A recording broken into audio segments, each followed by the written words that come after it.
There is no music on the page. That may sound like a strange thing to say, especially from someone who spends a great deal of time with old scores, old books, old parts, and the dusty remains of musical life. But I think it is true. There are notes on the page, there are rhythms, there are clefs, key signatures, bar lines, articulations, dynamics, tempo markings, slurs, accents, rehearsal letters, breath marks, bowings, fingerings, and occasionally an Italian instruction that has caused mild panic in rehearsal rooms for 200 years. But music? Music is not ink. Music is not paper, and music is definitely not a PDF. The page contains the grammar of music. It preserves signs. It preserves instructions. It gives us a structure through which a musical thought may be recovered. But grammar is not speech. A dictionary is not a conversation. A recipe is not a meal. A map is not a journey, and a score is not music. This is the Musical Archeologist, forgotten ideas from music's past. I'm Craig Dabelstein. Today we return to Oscar Comettant's 1874 book, Francis Planté, Portrait musical à la plume, his musical portrait of the French pianist Francis Planté. Comettant was writing about a pianist, but the idea we are looking at today reaches far beyond the piano. It reaches every performer and every conductor. In Comettant's book, there is a fascinating passage in which he defends Planté against a criticism that now sounds almost comic. Someone had accused Planté of being only a virtuoso and not a composer. To understand that criticism, we need to remember the world Planté inhabited. The 19th century was the great age of the composer-pianist. Liszt was not only a thunderbolt at the keyboard, but a composer of symphonic poems, piano works, transcriptions, sacred music, and much else. Chopin's entire artistic identity was bound to the piano, but he was also one of the great composers of the century.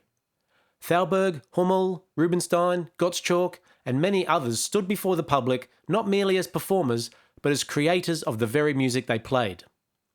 So, in that world, to be a great pianist who did not chiefly appear as a composer could seem, to some people, like a kind of incompleteness.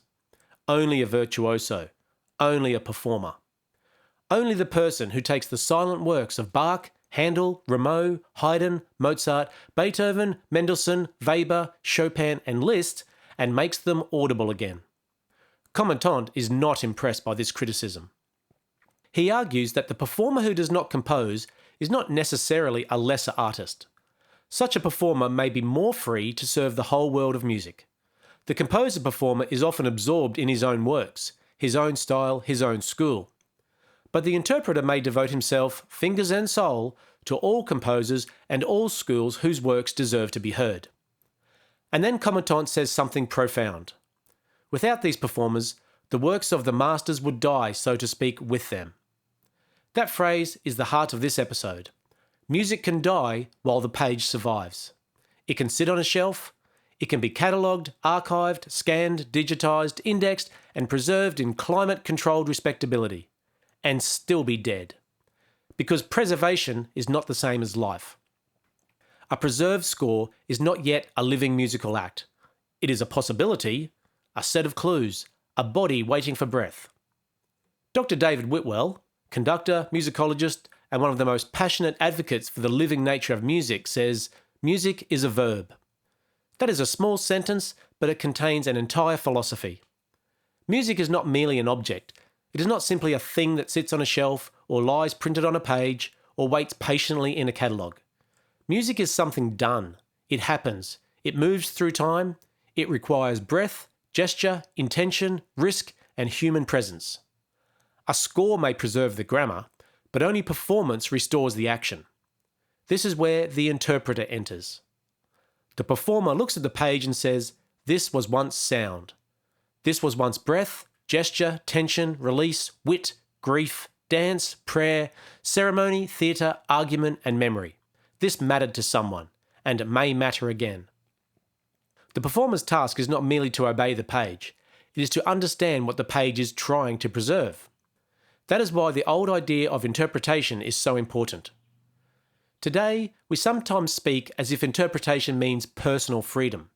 That is my interpretation, we say, when we mean, I have chosen to do it this way. But interpretation, in the deeper sense, is not self-expression imposed upon the work. It is advocacy. An advocate does not invent the case. An advocate studies it, understands it, orders it, brings out its strongest truths, speaks on behalf of someone who is absent. That is what a performer does for a composer. And it is what a conductor does, perhaps most strangely of all. Because the conductor, unlike the pianist, the singer, the violinist, the clarinetist, or the trumpet player, produces no sound directly. The conductor's instrument is other people. That is both the beauty and the terror of the job. A conductor cannot simply press a key and hear the result. A conductor cannot blow into the instrument. A conductor cannot bow the string. A conductor must form a musical conviction so clear and so communicable that other musicians begin to breathe it, phrase it, shape it, and believe it. The conductor stands before the score, but the score is not enough. The score may say forte. But what kind of forte? Triumphant? Brutal? Radiant? Desperate? Ceremonial? Hollow? The score may say adagio. But what kind of slowness? Stillness? Exhaustion? Prayer? Suspense? Tenderness? Grief? The grammar is on the page. The music is in the meaning. And the meaning has to be found, imagined, argued for, and finally embodied in sound. That does not mean ignoring the composer. Quite the opposite. The page matters deeply. The page is our evidence. It is our contract with the composer. It is the place where the musical thought has left its most durable trace. But a trace is not the living thing. The interpreter must therefore be both obedient and imaginative, humble and courageous, faithful and alive. Too much obedience and the music becomes a corpse dressed correctly. Too much ego and the composer disappears under the interpreter's perfume. The art lies somewhere between. This is why Comettant's defense of the performer still matters.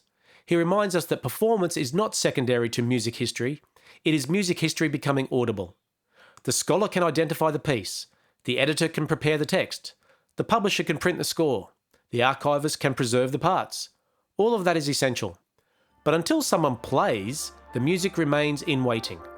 The interpreter is a servant of the dead. You've been listening to The Musical Archeologist, Forgotten Ideas from Music's Past. Written and presented by me, Craig Dabelstein. The music for this podcast was composed by Jeffrey Young.